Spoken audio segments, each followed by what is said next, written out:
जय श्री महाकाल। हर हर हर महादेव। दोस्तों, तो आज मैं आपके सामने जो हूँ स्वामी कार्तिकेय के जन्म की कथा आपके सामने रख रहा हूँ। स्वामी कार्तिकेय जो देव सेनापति कार्तिकेय हैं, उनका जन्म कैसे हुआ तो उसकी कथा मैं आज आपके सामने रख रहा हूँ। तो नारद जी कह रहे हैं,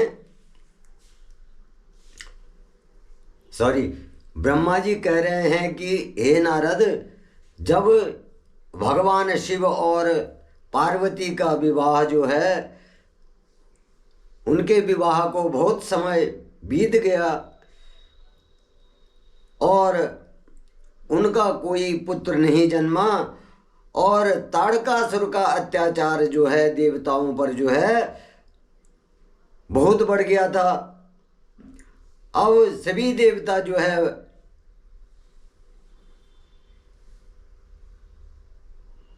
भगवान शिव के पास गए और ताड़कासुर के अत्याचारों का वर्णन उन्होंने भगवान शिव से किया। तो भगवान शिव ने कहा कि हे देवताओं, तुम्हारे वचनों को सुन करके मैं भी दुखी हूं। और भगवान शिव देवताओं के वचनों को सुन करके चुप रहे। और फिर भगवान शिव बोले कि हे देवताओं, आपके दुखों को मैं समझ रहा हूँ, तुम्हारे जो दुख हैं उनको मैं समझ रहा हूँ कि तुम दुखी हो। ताड़कासुर ने जो है बहुत अत्याचार बढ़ा दिए हैं और जो तुम सोच रहे हो उसमें थोड़ा एक कठिनाई है कि जो मेरे द्वारा शक्तिपात होगा, उसको कौन संभालेगा, कौन धारण करेगा। अब ऐसा कह करके भगवान शिव ने जो है शक्तिपात जो है धरती पर गिरा दिया। और तब सभी देवताओं ने क्या किया, अग्निदेव से प्रार्थना की कि वो भगवान के शक्ति को कुपोत बनकर, मतलब कबूतर बनकर, उनका जो शक्तिपात हुआ है उसको धारण कर लें। अब सब देवताओं के आग्रह पर जो है अग्निदेव क्या हो गए, अग्निदेव ने जो है कबूतर का रूप धारण कर लिया और जो भगवान शंकर द्वारा शक्तिपात किया गया था उसको अपने अंदर समाहित कर लिया। अब जब अग्निदेव ने जो है भगवान महाकाल के शक्तिपात को जो है अपने अंदर ग्रहण कर लिया, तो भगवान शिव को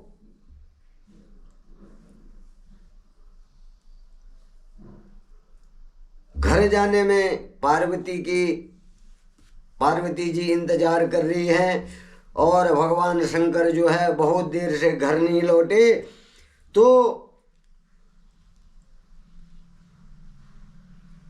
परेशान होकर के देवी जो है पार्वती जो है स्वयं उन्हें देखने के लिए बाहर चली आई कि कहाँ गए, अभी तक लौटे नहीं हैं।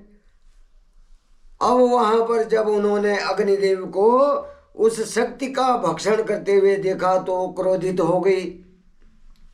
जो शक्तिपात जो है अग्निदेव ने कबूतर बन करके भक्षण किया था, तो पार्वती ने देख लिया और पार्वती जी क्या हो गई, क्रोधित हो गई।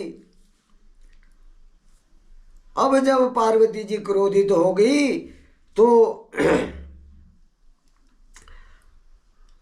उनकी आंखें जो है गुस्से से लाल हो गई और पार्वती जी ने अग्निदेव से कहा कि हे दुष्ट अग्निदेव,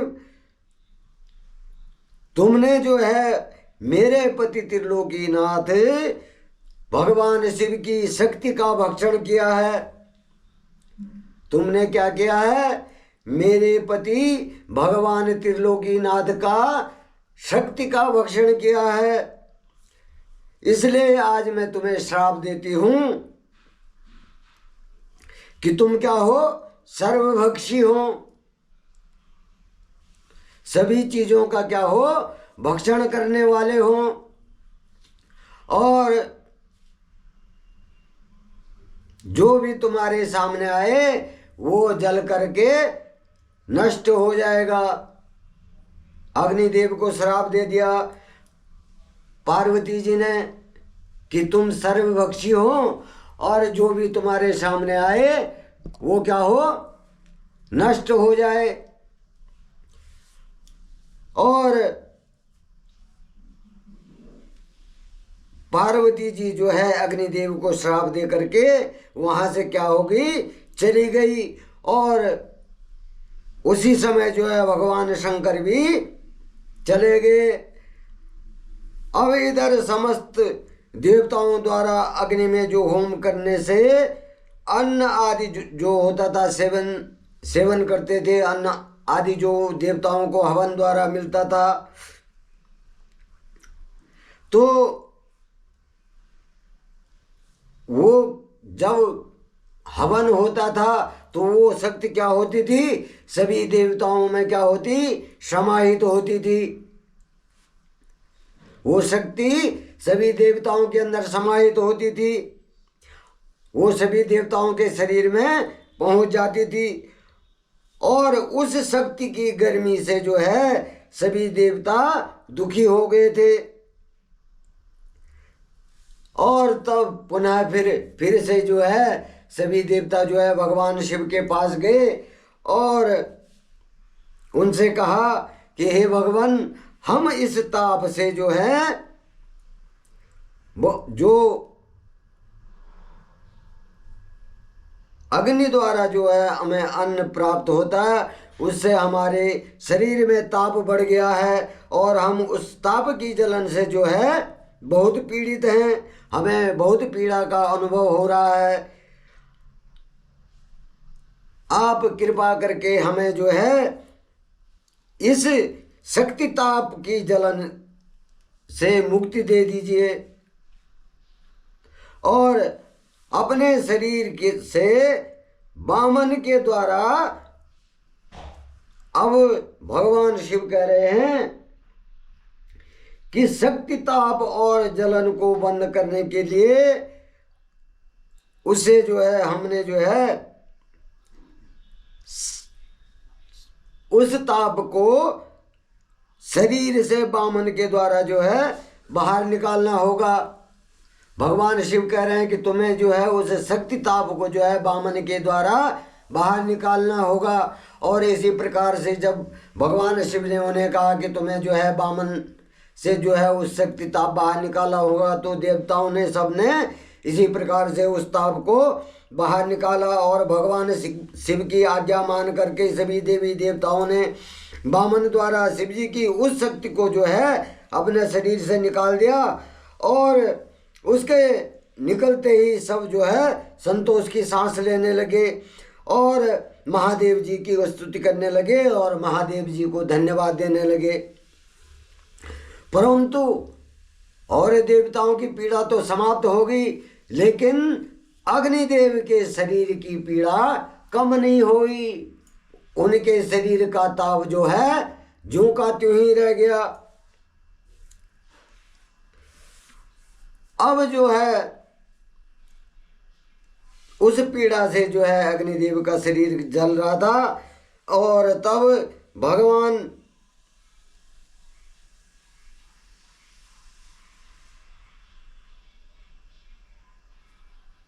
देवताओं ने कहा कि हे अग्निदेव, तुम जो है अपनी पीड़ा को समाप्त करने के लिए, उस ताप को समाप्त करने के लिए जो है भगवान शिव की आराधना करो, भगवान शिव के पास जाओ। और इस प्रकार से जब अग्निदेव जो है भगवान शिव की स्तुति करने लगे तो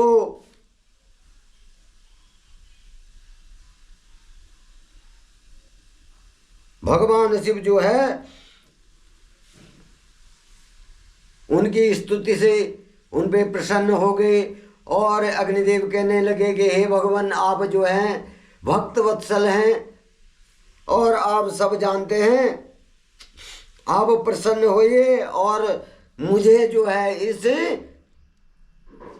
अग्नि से, इस पीड़ा से जो है मुक्ति दीजिए। किस प्रकार से ये अग्नि जो है मेरे शरीर से कम होगी। और इस प्रकार से जो है अग्निदेव जो है भगवान महादेव की, देवादिदेव की कृपा से जो है महादेव ने जो है उनको क्षमा कर दिया, क्योंकि उन्होंने जो है महादेव की जो गिराई हुई शक्ति थी कपोत बन करके अपने शरीर में धारण कर लिया था। अब भगवान शंकर ने जो है उनको क्षमा कर दिया और अग्निदेव कहने लगे कि मैं बड़ा मूर्ख हूँ, जो मैंने आपकी शक्ति को जो है अपने शरीर में धारण किया है, आप मुझे क्षमा करें और मुझ पर जो है प्रसन्न होइए। तो इस प्रकार से जो है अग्निदेव ने जब महाकाल की भक्ति करी और उनसे प्रार्थना करी तो यह सुन करके भगवान शंकर जो है अग्निदेव से बोले कि हे अग्निदेव, आपने उस शक्ति का सेवन करके बहुत बहुत बड़ी भूल की है। आपने जो है उस शक्ति को जो है कपोत रूप में ग्रहण करके जो है बहुत बड़ी गलती करिए और उसका दंड जो है, उसका दंड आप जो है बहुत समय से भोग रहे हैं। इसलिए मैं आपको क्षमा करता हूँ और तुम मेरी इस शक्ति को किसी नारी शरीर में जो है स्थापित करो। अब भगवान शंकर जो है अग्निदेव को कह रहे हैं कि जो शक्ति तुमने ग्रहण करी है, अब उस शक्ति को जो है किसी नारी के शरीर में स्थापित करो। और जब तुम किसी नारी के शरीर में इस शक्ति को स्थापित कर दोगे तो तुम्हारे शरीर की जो ये तुम्हारे शरीर का ताप है वो घट जाएगा और जो तुम कष्ट भोग रहे हो वो भी तुम्हारे समाप्त हो जाएंगे। अब यह सुन करके अग्निदेव दोबारा कहने लगे, फिर से प्रश्न किया अग्निदेव ने महाकाल से कि हे प्रभु, ऐसा करने से मैं जो हूं, अगर मैं आपके ताप को किसी नारी के शरीर में ग्रहण स्थापित करता हूं तो इस शक्ति को धारण करने वाला कौन है इस सृष्टि में? इस शक्ति को कोई धारण नहीं कर सकता है, तो इसका उपाय भी क्या करो, आप ही बताओ। तो इस प्रकार से जब अग्निदेव ने भगवान शंकर से फिर प्रश्न किया तो भगवान शंकर ने कहा कि माघ के महीने में, जब माघ का महीना आएगा और सुबह ब्रह्म मुहूर्त में सर्वप्रथम जो प्रयाग पर जो है स्नान करने को जाएगा तो उसके शरीर में आप जो है इस शक्ति को स्थिर कर दें। जो माघ मास में जो है सर्वप्रथम क्या है, गंगा स्नान प्रयाग पर जो है स्नान करने के लिए जाएगा तो उसके शरीर में तुम इस शक्ति को स्थापित कर दें। अब जो है माघ का महीना आने पर सुबह ब्रह्म मुहूर्त में जो है सर्वप्रथम क्या हुआ, ऋषि पत्नियां, सप्त ऋषि जो हैं उनकी पत्नियां जो हैं प्रयागराज में जो है प्रयाग पर जो है स्नान करने पहुंची। और स्नान करने के उपरांत जब उन्हें अधिक ठंड लगी और वो जो है अपने शरीर में ठंड का अनुभव कर रही थी, तो उसमें से 6 स्त्रियां क्या होगी, अग्नि के पास जाकर के जो है अग्नि को तापने लगी, आग सेकने लगी। जब उनको ठंड लगी तो उनमें से 6 स्त्रियां जो है क्या, सप्त ऋषियों की स्त्रियां 6 स्त्रियां जो है आग तापने लग गई। और उसी समय उनके रोमों के द्वारा शिव जी की शक्ति के कण जो है अग्नि से निकल करके उनके शरीर में पहुंच गए। जो शक्ति थी उसके कण क्या हो गया, रोम माने बाल होता है, तो उनके बालों के द्वारा जो है वो शक्ति क्या हो गई, सप्त ऋषियों की जो 6 पत्नियां थी, स्त्रियां थी, उनके शरीर में जो है स्थापित हो गई। तब जो है अग्निदेव की जलन जो है, अग्निदेव की पीड़ा क्या हुई, कम हुई। और समय अनुसार जब समय बीतता गया और 6 ऋषियों की पत्नियां गर्भवती हो गई और उनके पतियों ने उन्हें व्यभिचारी कह करके, जब वो गर्भवती हो गई तो उनके पतियों ने क्या किया, उनको जो है व्यभिचारी, उनको व्यभिचारी समझा और उनको क्या कर दिया, त्याग दिया, उनको जो है त्याग दिया। और तब वे हिमालय पर्वत पर जा करके तपस्या करने लगी और वहीं पर पर्वत पर उन्होंने कई भागों में मानव अंगों को जन्म दिया, अलग अलग अंगों को, एक पूरा स्वरूप नहीं, अलग अलग अंगों को जो है उन 6 स्त्रियों ने क्या करा, जन्म दिया। और उन अंगों को जो है पर्वत भी उनके भार को नहीं संभाल पाए, पर्वत भी क्या है, उन अंगों के भार को नहीं संभाल पाए। और जब वो उनके भार को सहन नहीं कर पाए तो उन्होंने वो अंग क्या करे, गंगा जी में गिरा दिए। जो अंग जो है ऋषि पत्नियों ने जिनको जन्म दिया था, तो उनका भार भी जो है पर्वत नहीं उठा पाए, तो उन्होंने क्या करा, वो 6 के 6 अंग क्या कर दिए, गंगा जी में गिरा दिए। अब गंगा जी ने उन्हें जोड़ दिया। अब जैसे ही वो गंगा जी में गिरे तो वो अंग क्या हो गए, आपस में जुड़ गए, गंगा जी ने उनको आपस में जोड़ दिया। और वहां पर जो है एक बालक प्रकट हो गया, उन अंगों को जोड़ करके जो है एक बालक बन गया। वहां पर वो बालक जो है उत्पन्न हो गया और उस बालक के तेज को सहन कर, अब जो है जब माँ गंगा भी जो है उस बालक के तेज को सहन नहीं कर सकी और उसे अपने तरंगों से में बहा करके, गंगा जी भी उस बालक को अपने तरंगों में बहा करके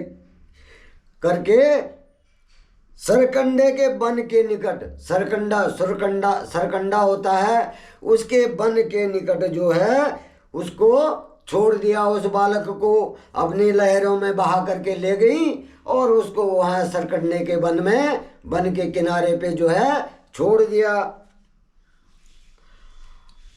और वह तेजस्वी बालक क्या हो गया, मार्गशीर्ष में शुक्ल अष्टमी के दिन जो है पृथ्वी पे उत्पन्न हुआ। वो बालक क्या हुआ, वो तेजस्वी बालक जो है मार्गशीर्ष के महीने, जिसको हम मंगशीर का महीना बोलते हैं, तो मार्गशीर्ष के महीने में शुक्ल अष्टमी के दिन जो है पृथ्वी पे उत्पन्न हुआ।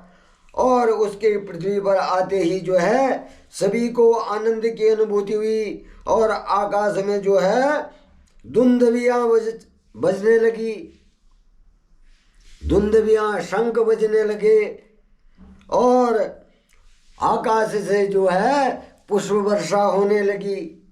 तो इस प्रकार से जो है वहां पर जो है किसका जन्म हो गया? भगवान कार्तिकेय का जन्म हो गया, जो शिव की शक्ति से और अग्नि द्वारा, अग्निदेव द्वारा ऋषियों की पत्नियों को, ऋषियों की पत्नियों के रोम से उनके गर्भ में स्थापित हो गए और उन्होंने अलग अलग हिस्सों में जो है उन हिस्सों को जन्म दिया। और वो जब पर्वत पर जन्म दिया तो पर्वत भी जो है उनके भार को, उन हिस्सों के भार को जो है, उन टुकड़ों के भार को नहीं संभाल पाए। तो उन्होंने क्या करा, उसको गंगा जी में बहा दिया और गंगा जी ने उसको जोड़ दिया। अब जब गंगा जी ने उसको जोड़ दिया तो वो एक तेजस्वी बालक के रूप में उत्पन्न हो गए, प्रकट हो गए वहाँ पे। जब वो जुड़ गए और उसकी चमक भी जो है गंगा जी ने नहीं सहन कर पाई, तो गंगा जी ने अपनी लहरों के द्वारा जो है उस बालक को सिरकंडा के वन के किनारे जो है छोड़ दिया। तो इस प्रकार से जो है भगवान कार्तिकेय का जन्म हुआ। अब जो है आगे की कथा कल जो है भगवान कार्तिकेय जब वहां सिरकंडा के वन में गंगा जी छोड़ देती हैं तो वो किसको मिलते हैं? विश्वामित्र जी को मिलते हैं। तो इसकी कथा मैं आपको कल सुनाऊंगा कि विश्वामित्र जी को किस प्रकार से जो है भगवान कार्तिकेय मिलते हैं। तो हर हर महादेव। आज यहीं पर जो है मैं अपनी वाणी को विराम देता हूँ। सभी श्रोताओं पर, सभी व्यूअर्स पर भगवान महाकाल की, भगवान कार्तिकेय की कृपा बनी रहे। जय श्री कार्तिकेय। हर हर हर महादेव।